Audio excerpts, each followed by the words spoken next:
In the previous episode, Carrie underwent a high-risk surgery without anesthesia, and as she hovered on the edge of shock from the unbearable pain, Shaun broke protocol and held her hand, staying with her until the very end. Meanwhile, Shaun was determined to uncover the true cause of death of an unclaimed body, and even went so far as to cross the line by asking Carly for help. In the end, he identified the true cause and informed the deceased man's son. Meanwhile, the flirtatious millionaire Finn was diagnosed with a rare disease. Shaun and his team fought with everything they had and managed to pull him back from the brink of paralysis and death. San Jose was struck by a powerful earthquake. Vera, caught in the chaos, was impaled through the shoulder by a steel rod. If it were removed recklessly, she would bleed out and die. Luckily, Shaun was right there. Calm and focused, he heated a knife over a flame while casually chatting with Vera to ease her fear. In the next second, Shaun yanked her free from the rod and immediately used the red-hot knife to cauterize the wound and stop the bleeding.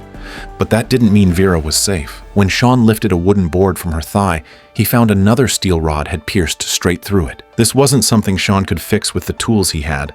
All they could do was wait in place and hope for rescue. Suddenly, another aftershock hit. A nearby water pipe burst, and in just 3 minutes, the rising water would flood over Vera, causing her to drown. With no other option, Shaun decided to try cutting the steel rod with his knife. But even if he succeeded, the vibrations would cause excruciating pain and could potentially tear through her artery. Still, it was Vera's only shot at survival. Shaun kept cutting while talking to her, trying to keep her calm. But could a small knife really cut through steel in under 3 minutes? After a minute passed, Shaun turned to try sealing the leaking pipe. It didn't completely stop the water, but it bought them a little more time. That's when Vera realized cutting the steel might not work. After a brief inner struggle, she asked Shaun to amputate her leg. Right then, another tremor shook the ruins. The pipe broke open again, and water quickly rose past Vera's waist. With no time left, Shaun had to make the decision. He would cut off Vera's leg. Using whatever materials he could find, Shaun built a makeshift surgical table. Then he lowered it into the water and began the operation. He had to work fast. Every second counted. The faster the amputation, the lower Vera's chances of shock or infection. By the 30-second mark, Shaun had cut through her muscle. But what about the bone? He continued cutting with all his strength, but time was running out, and Vera's head was already sinking beneath the water. Shaun shouted at her to stay awake as he kept cutting. Vera seemed to hear Shaun's voice calling out to her, and in the struggle between life and death, she fought with everything she had. At last, she held on long enough for Shaun to cut through the leg bone. He plunged into the water and gave her mouth-to-mouth resuscitation. Soon after, the rescue team arrived. They used a tripod to pull the two of them out of the flooding rubble. Shaun's crisis was over, but Vera wasn't the only victim of the earthquake. Among them was Neil, who had jumped into rescue efforts despite his own injuries. He found a woman named Marta pinned under a collapsed beam. Firefighters planned to use a jack to lift the beam and rush her to the hospital. Just then, Shaun arrived and quickly examined Marta's condition. He asked her if her right arm hurt. Marta said it felt like ants were crawling inside. Based on her answer, Shaun suspected something was pressing on her spine. If they lifted the beam without caution, she could die on the spot or be paralyzed for life. Neil brought out a portable X-ray machine to examine Marta. Sure enough, it revealed that Marta had a previous spinal surgery, and one of the screws had come loose. They needed to remove it before moving her. The doctors set up an emergency surgical station and began to operate on her back, but the lighting was too dim. They couldn't locate the screw, and blindly searching caused them to accidentally cut into one of Marta's veins. Though they quickly stopped the bleeding, a new problem arose. She needed a blood transfusion.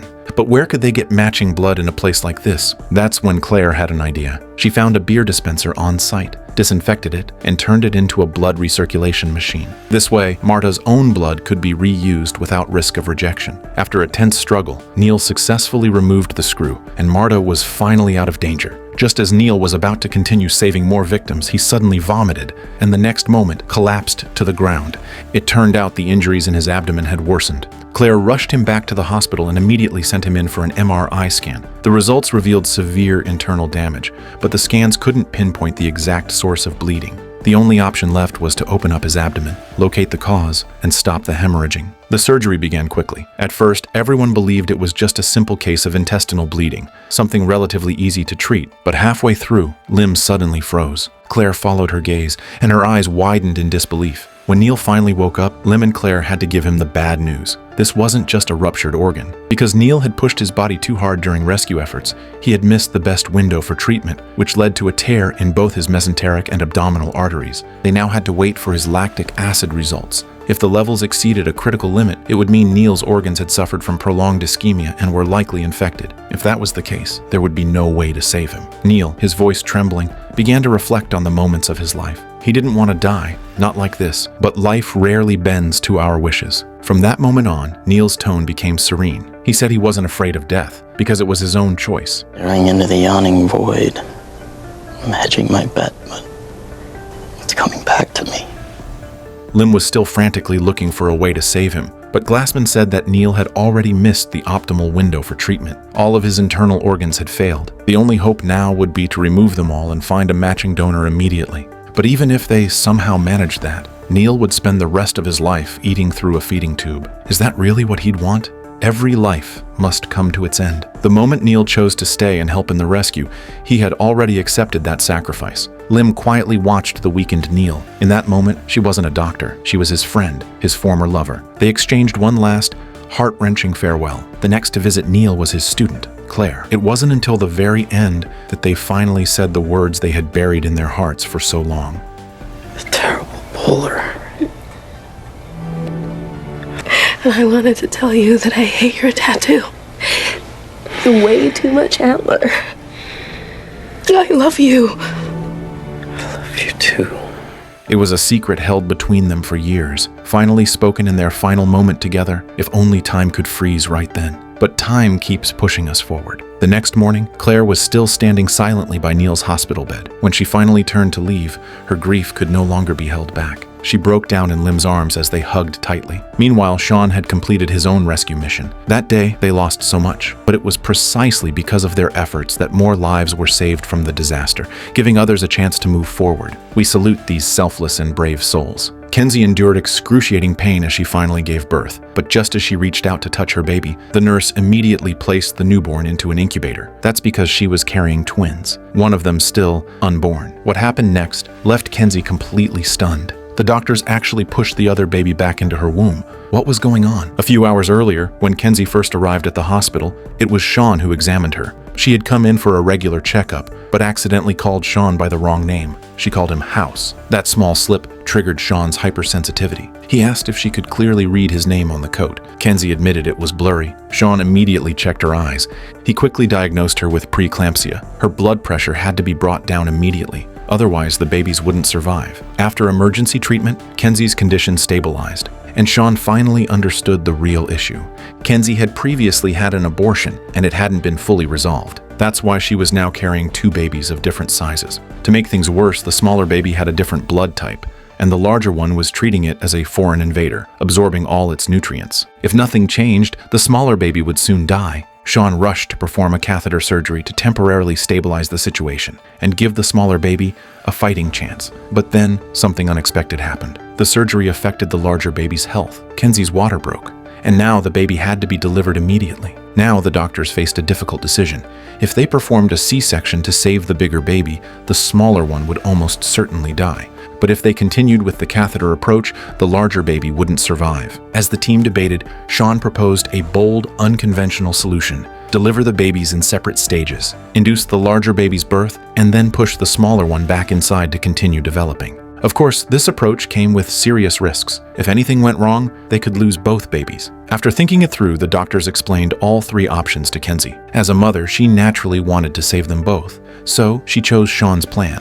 Shortly after the labor-inducing shot, Kenzie began having contractions. With the medical team working in perfect sync, the first baby was delivered successfully. Before she could even hold the child, he was rushed into an incubator and hooked to a breathing machine to stabilize him. But the real challenge was only just beginning. Shaun ordered the birth process to stop immediately and sat in front of Kenzie to monitor closely. To his horror, he saw she was still in labor. If the underdeveloped baby was born now, he wouldn't survive. Kenzie had to physically hold back the delivery, which caused her unbearable pain. At this point, the doctors had no choice but to follow legal protocols and prioritize saving the mother. They prepared for a C-section, but Kenzie, overcome with maternal instinct, struggled fiercely. She refused to let her baby die like this. Thankfully, Jordan stepped in. She gently encouraged Kenzie to think about her already born child. Surely she wouldn't want her baby to grow up without a mother. Jordan's words touched her deeply. Kenzie finally calmed down enough to let Shaun proceed with the surgery. But just as he was about to make the first incision, something miraculous happened. The smaller baby stabilized on its own and retracted back inside the womb. Everyone in the room breathed a collective sigh of relief. The surgery had succeeded. Both babies had survived their most dangerous moment. Now they only had to wait for the smaller one to fully develop, and this family would soon welcome a healthy set of twins. What will they think years from now, when they learn how they came into the world? Marcus and his team were performing an evaluation on Monica. She had asymmetrical breasts and hoped the doctors could perform surgery to correct the deformity. Jordan was confused. Since the deformity didn't affect Monica's health, why risk a dangerous surgery? But Shaun found it fascinating, saying that structural deformities like this made for very interesting cases. No one knows when Monica's condition might suddenly take a turn for the worse, so performing the surgery as early as possible is the best option. Just as Shaun predicted, the surgery started off smoothly. Then suddenly, monitors began alarming. Monica's blood pressure plummeted, and her heart stopped. The doctors rushed to use a defibrillator to revive her. After a tense few minutes, they managed to pull Monica back from the brink of death. However, after the surgery, Monica didn't wake up. She remained in a coma, like a vegetative state. Shaun noticed her brain activity had slowed dramatically. If they couldn't find the cause, she might end up brain dead. Shaun first ruled out anesthesia overdose. Jordan then suggested stopping the anesthesia entirely to see what would happen.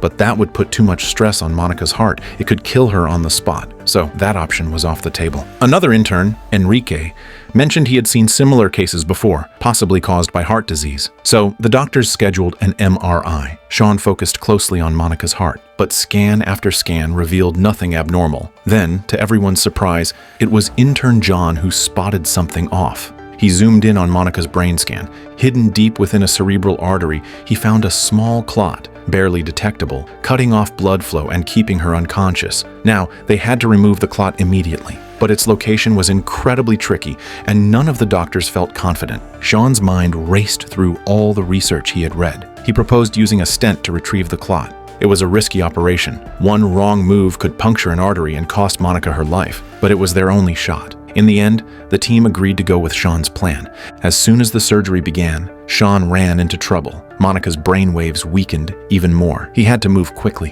When the stent was just 1 millimeter from the clot, Marcus stepped in and took over from Shaun, carefully guiding the device into place. But at that moment, Monica's EEG went flat. Had they failed? Marcus stayed calm and extracted the clot. In the next second, blood flow returned, and Monica's brainwaves lit up again. The operation was a success. Everyone let out a breath of relief. A few hours later, Monica slowly opened her eyes. When the doctors told her what had happened, she was surprisingly calm. She touched her chest, confirmed she felt fine, and broke into a bright smile. Meanwhile, Lim had encountered a man named Ben who was hit by a car. She rushed him to the hospital for emergency surgery and found a metal fragment inside his abdomen. Because Ben was losing a massive amount of blood, the doctors had to open him up. His abdominal cavity was filled with blood, and a single suction device wasn't nearly enough. Once they cleared the blood, they were shocked to find that the metal fragment was rusted. That meant it had been inside Ben for a very long time. It wasn't until the car accident that the fragment shifted and tore through his organs.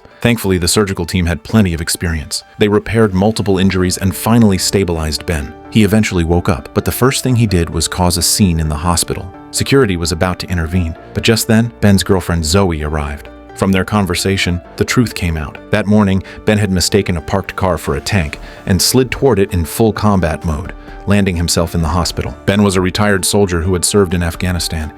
He suffered from severe PTSD. He constantly believed he was still on the battlefield and saw everyone around him as enemy combatants. Thankfully, Zoe was able to calm him down, but it didn't last long. Not long after, Ben tried to jump off the hospital roof, shocking everyone. The doctors rushed to stop him, urging him to stay calm. It turned out that not long ago, Ben had hit Zoe because he was hallucinating and mistook his girlfriend for an enemy soldier. He was overwhelmed with guilt. He believed Zoe would never forgive him and felt he no longer had a reason to live. But Zoe never gave up on him. She truly understood what he'd been through. They talked about Ben's time in combat. He had once served as a combat engineer tasked with clearing landmines. One day there were 4 mines. He found 3. The last one exploded, killing all his teammates. He survived. The metal fragment they found in his abdomen was actually shrapnel from that landmine. That day haunted Ben for the rest of his life. Once everyone heard the full story, they were overwhelmed with sympathy. Zoe stepped forward and embraced Ben tightly. It was his courage and honesty that made her want to stay by his side no matter what.